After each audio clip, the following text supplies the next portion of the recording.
So for us, the focus is on our interests, whether in the area of security, development, or even in the area of relations between states.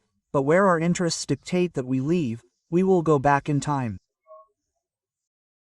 That we had to be authorized by Washington to make our choices. Today, we have completely freed ourselves from that, and many countries in Africa are in the process of freeing themselves. We have the ambassador of Chad here. This is not a trend. There is the dynamic ADUI that the AOS has triggered, but it is crossing the entire continent because people want to live in dignity, people want to live with respect, people want to get out of dependency, this arrogance, this condescension, of thinking that we are superior. We know our former colonial powers. We would go to meetings and they would hardly tell people that you can't go to Mali, but Mali belongs to us. To talk to Mali, come to my place. First, for those who don't know, the Confederation is not an organization, but a state organization. It is made up of states that come together and decide to give up part of their sovereignty in order to achieve a certain number of objectives. When the SAW was created, it was initially created as a collective defense mechanism between the three countries in the face of an existential threat, which was the threat of military intervention by ECOWAS in the Republic of Niger, which had to be stopped. And as I said, the reaction of Mali and Burkina Faso at the time made it possible to stop that because we. Mr. Abdou Ajab, Minister of Foreign Affairs and International Cooperation, Mr. Alhamdou Aguilian, Minister of Communication, and Mr. Kassim Famba, Minister of Youth, Sports and Citizenship.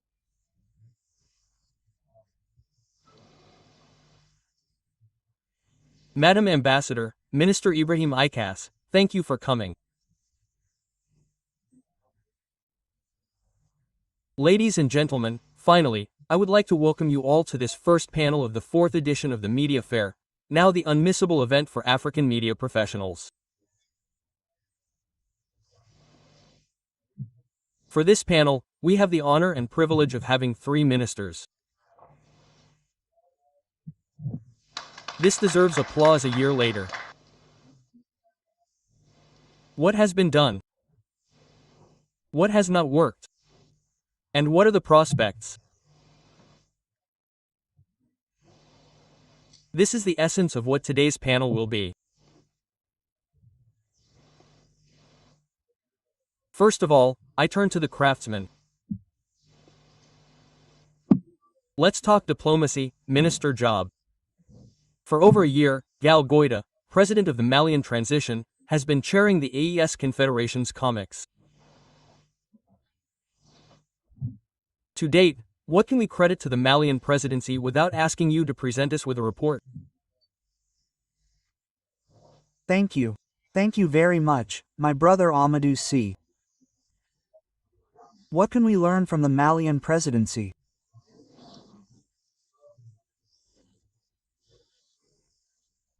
The time to take stock will certainly come at the end of the presidency that Presidents Tiani and Traoré were kind enough to grant to President Guetta, the transitional president of Mali, in order to begin this inaugural term of the Confederation of Sahel States.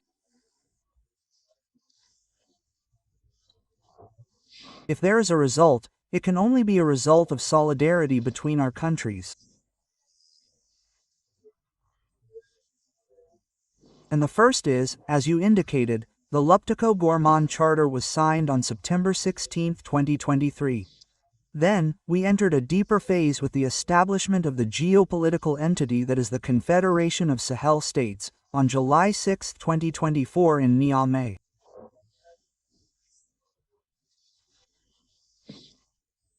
And naturally, for the inaugural term, the challenge was to be able to establish, operate, and have laws recognized and known as an institution.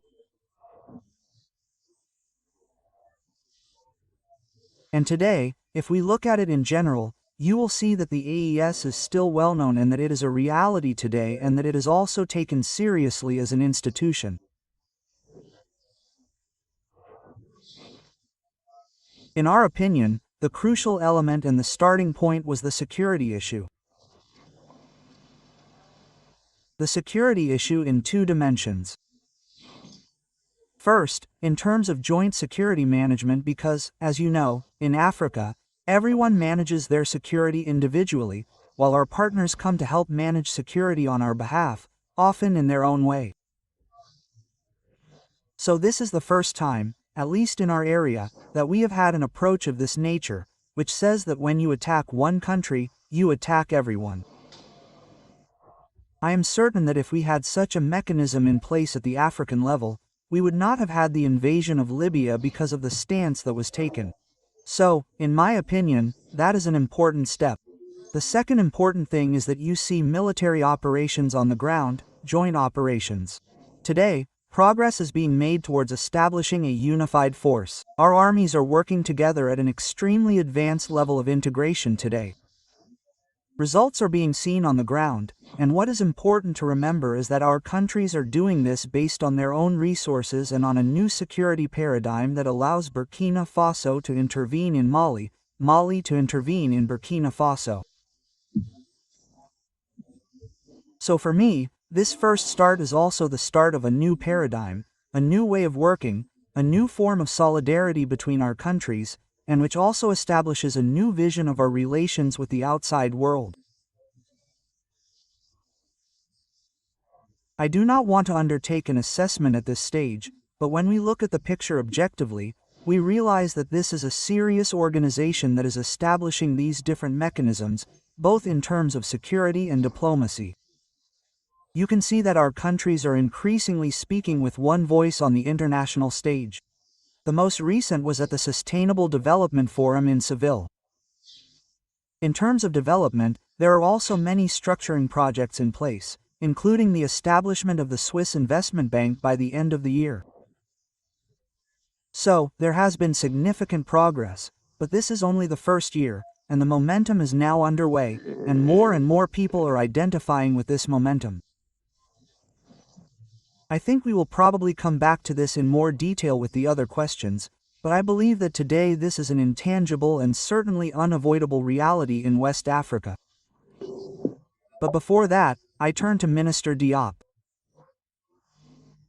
Today, as you said, everything started with defense and security, and then we see that diplomacy has been royally invited, and then the economy, development and other actions. Do you mean that things came about as events occurred, or was it planned from the start? Did you see the direction that independence or sovereignty would come from all these elements?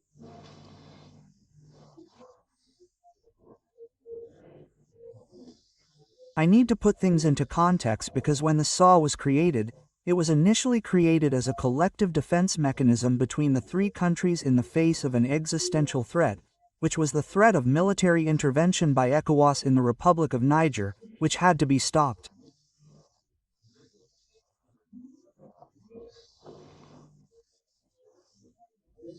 And as I said, the reaction of Mali and Burkina Faso at the time made it possible to stop that because we did not do it to please Niger, but we were convinced that in the battle we were fighting, an attack in Niger would end up in Bamako and Ouagadougou.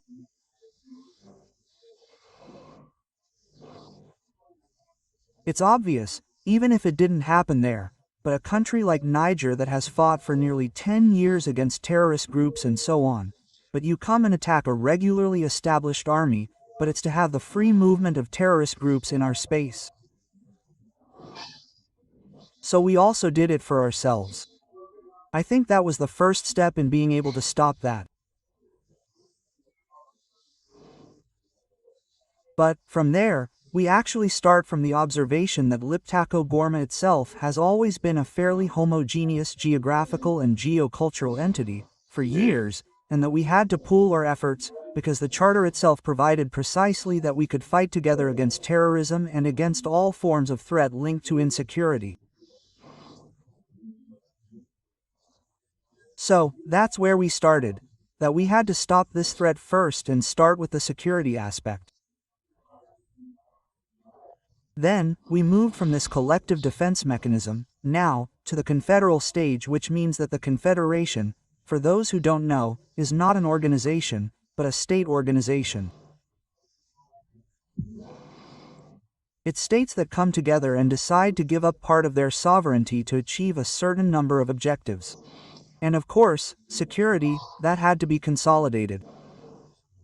But we are also in a war even for security. If we do not work together vis-a-vis the outside world, we will not be able to ensure security. That is why diplomacy has become important. It is also the other front to defend our countries.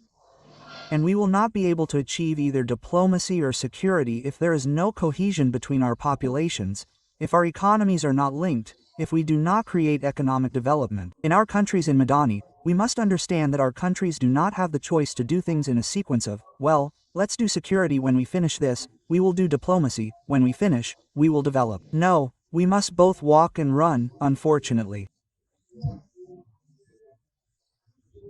So, all these elements are linked today, because our countries also came together in an extremely tense geopolitical context, of threats, adversity, but also practically of organized destabilization, because the terrorism that our countries are facing today, as the president repeats quite regularly, has nothing to do with religion. This is something that is set up, manufactured, and supported by powers, certain powers in the region for neo-colonial purposes or even domination because there are neighbors who also want to dominate us. So they are the ones who maintain these groups. These groups target political objectives in order to change the situation. And the path that we have chosen is to challenge the status quo, to challenge the neo-colonial model, to challenge all forms of domination and degeneracy, whether by former colonial powers or by states in the region who think that they must subjugate others. I think that this is really about understanding a little bit what is going on. Everything is connected, but the most important thing for us is really the approach we decided to take to do this together. Naturally, we have taken diplomacy, security and development, but there are many other issues as he indicated, on which we are also working, but these are the essential pillars to be able to build the rest of the edifice. So, if we stay on the subject of diplomacy before reaching the Minister of Communication in Julian, in this diplomatic offensive, we see that you have diverted your focus somewhat from France by going towards Russia, and that is to say that you are looking for or seeking a new partner. I do not think that we are looking for France or Russia, but we are looking for Mali's interests. If Mali's interests involve Moscow, then we will do so. So, this is the objective that we are seeking because if we take security, why did we turn to Russia? Because we thought that the existing model no longer met our expectations.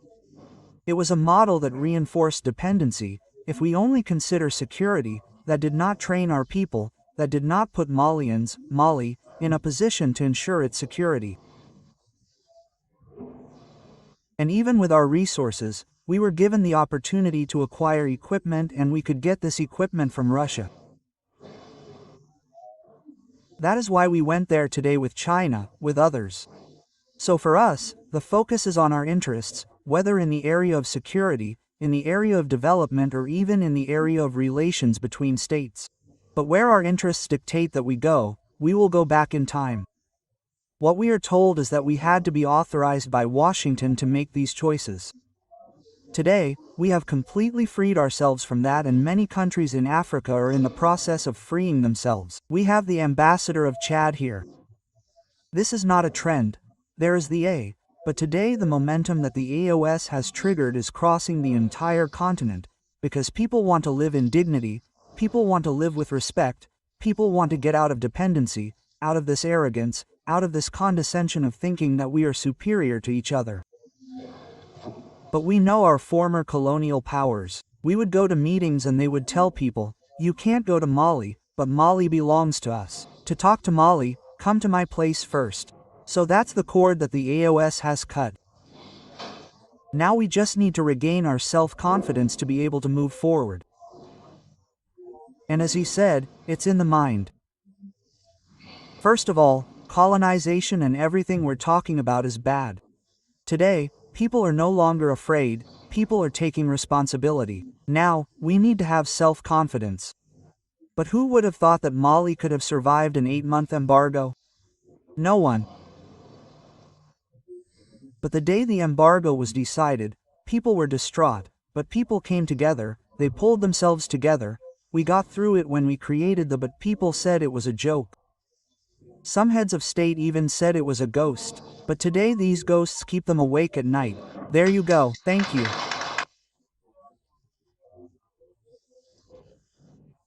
The change in narrative is extremely important because, as he said today, the new frontier is the war of domination by the mind.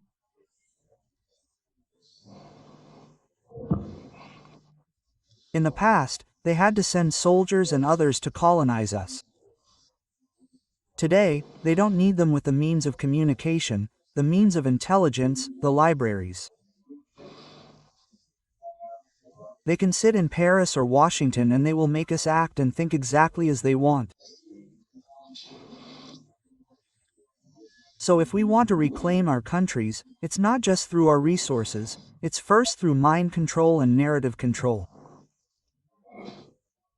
Because when the narrative is false, there's nothing more we can do because it means we're even terrorism, so we can qualify it and understand what we're talking about. But if we define it as a French person defines it, you won't get the same result. So that's why the narrative is extremely important because we want to manipulate, we want to present things the way they want. So we can even turn your entire population against you because your population is following someone else's narrative. I recently said at a conference in Segal that the fight we're in, we must not only turn the page, but we must even step outside the book of those who have dominated us. Yes, because you can't beat someone on their own ground that way. So that's why the narrative is important. It means we must have confidence in ourselves. We need to know who we are. We need to be able to tell our own story because unfortunately, our own story has been told by others. When we look in the newspapers and take things from our countries, they are accused of being young, for example.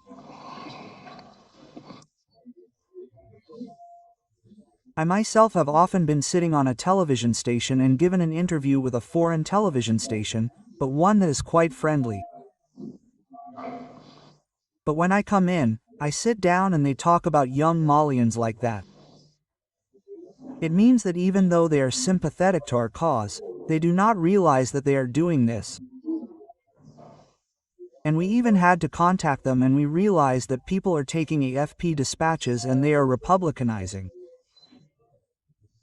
If all our newspapers are forced to use demeaning, degrading and denigrating language when calling our authorities, it means that we have a big problem. So that is why the narrative is important. You, Sani, need to call your country and your authorities what you want to call them, not what others call them. Because those who do this call us young people, but they are exonerating terrorists. There are terrorists who run countries. Today they are exonerated, and you continue to attack young people. And in the neighboring country, someone did the same thing, but he is not young. So that is why it is important that words and narratives have a particular meaning because even our children, if they repeat these things, are still relevant. So that is why the question of narrative is, we need to reclaim our history, define things as we wish, and what Mali wants to do, what the SAW wants to do, is up to us to define, and it is up to us to get others to respect us and to get on board with this dynamic. So, that's why, in summary, I want to say that the question of narrative is also linked to the question of paradigm shift, because paradigm shift means that we want to do things more, but, for us to achieve this, even the narrative, the history of our countries, our ways of seeing things, nothing is neutral. So that's why our role, the role of youth, the role of all these people, is to be careful about everything we use because we can naturally, without knowing it, be in someone else's book. And today, we want to be able to return to our own book. If we have to turn the page, let's turn the page of the right book. There you go. Thank you. Thank you very much. Regarding drugs, I think that this leads us to more global issues. I am also convinced that we are in a series of distractions. We ourselves must be able to gradually emerge from these distractions to understand what the real issues are. One of the big distractions is terrorism. Because terrorism is keeping us busy and dying. But that's between us, Burkinabe, Malians, Nigerians, Chadians, we're killing each other. All these diseases that we're creating, we're distracted. This information war, we're still distracted and we spend all day commenting on incidents in the news while powers are busy. They have goals when they create terrorism, there's something that interests them while you're killing each other, they're taking control. So I want each of us to take a step back to try to understand these things and plan ahead. Really, let's not distract ourselves from that, because above all, they want to keep us busy. Because as long as that's going on here, we'll say that we have work to do, but we need to take a step back and tell ourselves that, well, this may be an obstacle, but there are bigger issues at stake. For us, our population is an asset, but for many of these countries, our population is a threat. And they come and give us programs to destroy our youth so that it can't be an asset for us. And all of these countries have aging populations. So I think that we need to analyze things ourselves, once again, and tell ourselves that we shouldn't fall into the trap of distraction. We need to face it, but we must always identify what is essential to move forward. Very quickly, 1 minute. 1 minute for the final word, starting with Minister Diop. Listen, we really don't have much to add, except that we too have learned a lot, I admit, by listening to our brothers in Senegal, our sisters in Burkina Faso, Niger and Chad. That means that this exercise is really useful. We need to interact much more, and in our countries, we no longer see each other in silos. The press on one side, diplomats on the other, the military on the other, it's a common fight. When they come, they're not going to choose who's for and who's against.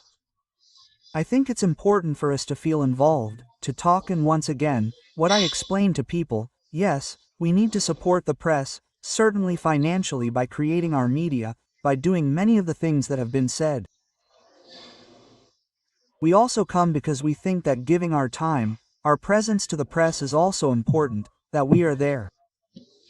And that we are open, that we answer questions from the press. It's also the best way from our point of view to talk to you than to always talk to the media who are attacking us from morning to night.